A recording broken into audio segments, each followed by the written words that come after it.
Now, for many years, what did we think? We thought, well, that number will go down and down and down and down. Now, I don't know about you, but me, when that report came out, just how many partakers? And what were we thinking? Well, probably, maybe we didn't say it, but we were thinking, the number will go down, down, down, down, and there'll be just a couple of old guys in a wheelchair who will get their reward. Well, I'm exaggerating, but that was sort of the feeling, wasn't it? But now, what have we seen in recent years? Those numbers have gone up and up. And not only that, younger brothers have been appointed on the governing body. Now, I know what you're all thinking.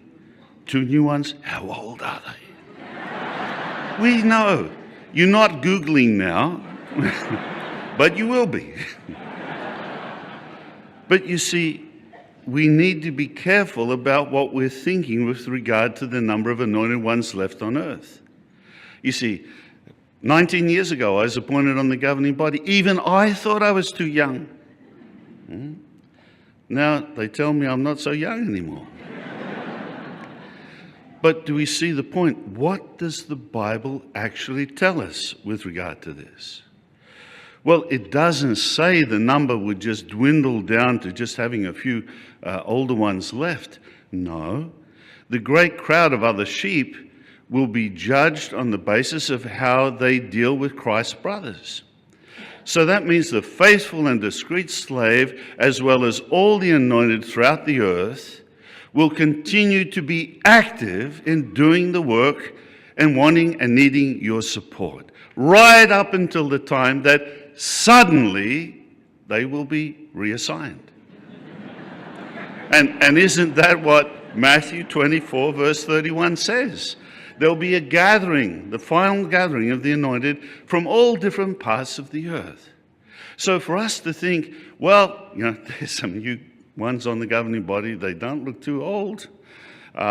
Maybe we've got a little bit extra time. No.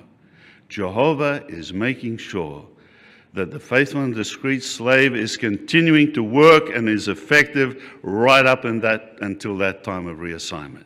So we've just seen Geoffrey Jackson giving his talk at the 2024 annual meeting, and I've selected this clip because it's actually quite confusing. It's confusing because I think Geoffrey Jackson is here conflating the anointed with the faithful and discreet slave, which is quite a faux pas. I mean, are we supposed to be taking the faithful and discreet slave teaching as introduced in 2012 seriously or not? In 2012, the organization changed the official teaching that the memorial partakers, or those who partake of the emblems, the bread and the wine at the memorial every year, the anointed, they are the faithful and discreet slave. That was the previous understanding. They are this elite group who would rule in heaven as kings and priests.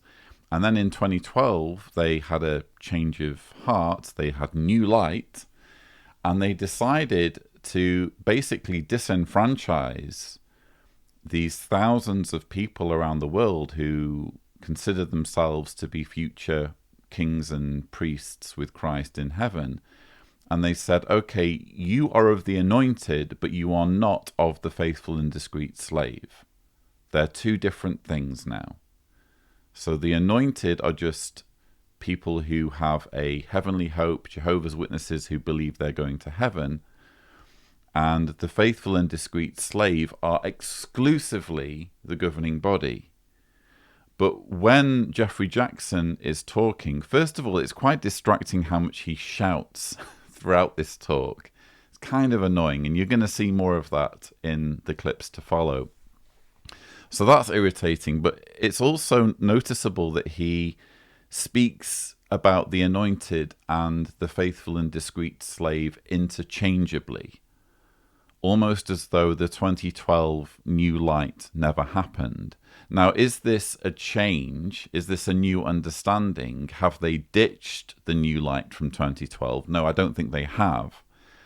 I think Geoffrey Jackson's just being a bit lazy here, and he's wanting to explain away the fact that this number of the anointed has been increasing and increasing and increasing each year. And he's basically telling his audience that's really no big deal. It doesn't matter how many anointed there are, doesn't matter how many people are partaking of the memorial emblems. When the end comes, and all of these anointed ones, together with the faithful and discreet slave governing body, who are all supposed to be made up of anointed Jehovah's Witnesses, they're all just going to vanish, which is essentially the rapture. They don't like to use the word rapture, but that's what he's talking about. I also found it funny when he was joking. There was a lot of joking going on here. Did you notice?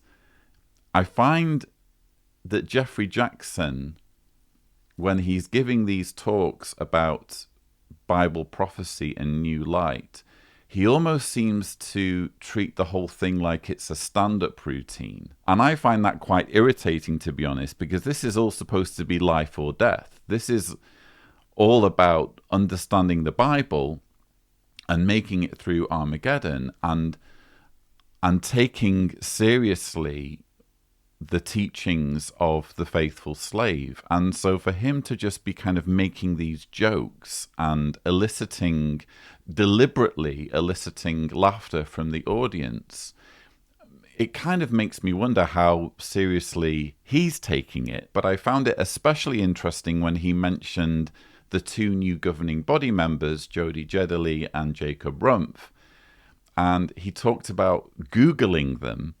We know. You're not Googling now, but you will be.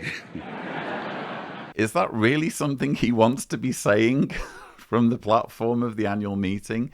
Does he really want to be encouraging Jehovah's Witnesses to Google these men? Not just go on jw.org and check out their credentials, but specifically go on Google.